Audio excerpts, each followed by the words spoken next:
Teman-teman di sini punya masalah? Pasti ya punya gitu.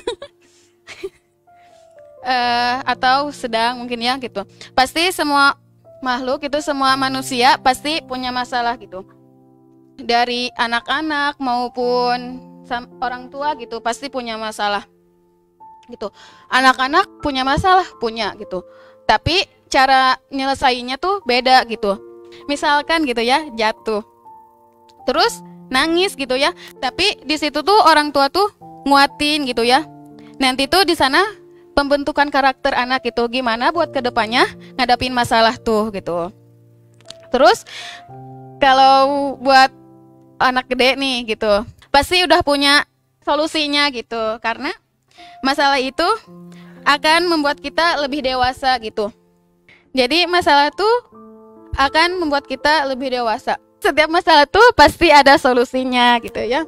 Jadi masalah tuh hidup kita tuh berwarna gitu. Terus kita tuh jadi tahu siapa diri kita. Jadi kita tuh akan tahu gitu apa makna hidup gitu.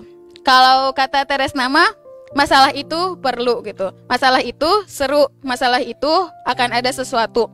Maka dari itu bersyukurlah jika mendapatkan masalah gitu.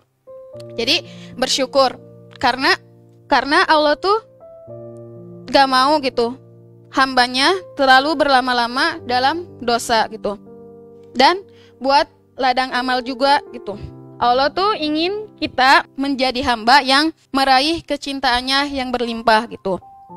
Melalui ujian, Allah menunjukkan kasih sayangnya dan rasa cintanya gitu. Seperti dulu zaman Nabi gitu ya.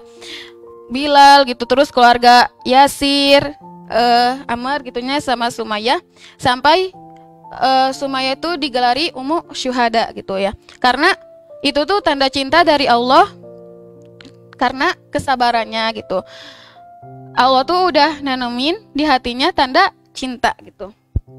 Pasti sesuatu yang membuat hati kita tidak tenang masalah tuh ya. Terus pasti suka berimbas ke kegiatan lainnya gitu.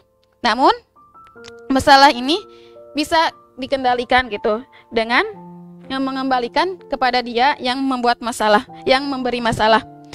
Tiada masalah tanpa penyelesaian. Sebagai seorang muslim, seharusnya kita jadikan masalah sebagai ladang amal untuk beramal sebaik-baiknya. Terus dalam surat Adzariyat ayat 56 gitu. Jadikan masalah sebagai salah satu sarana sebagai bentuk rendah dirinya kita kepada Allah sebagai hamba gitu. Dengan itu kita akan berusaha menjadi sebaik-baiknya hamba gitu, yang berkualitas. Saya teringat juga pada kultum Ustadz Syahrul gitu, yang merupakan esensi dari surat Adzariyat ayat 56 gitu. Kalau kita sudah meniatkan apapun untuk beribadah kepada Allah, sekalipun kita diuji melalui sesuatu, kita tidak akan pusing untuk menyelesaikannya. Akan tetapi berperan menjadi masalah gitu. Kita tuh sama-sama gitu beribadah. Kalau diniatkan semua untuk beribadah, pasti masalah yang akan kita ini tuh ringan gitu ya, mudah. Masalah adalah cara Allah atau bukti cinta Allah yang mungkin gagal kita pahami. Jadi ketika kita tidak ada di posisi seorang hamba, maka bersiaplah untuk kecewa gitu.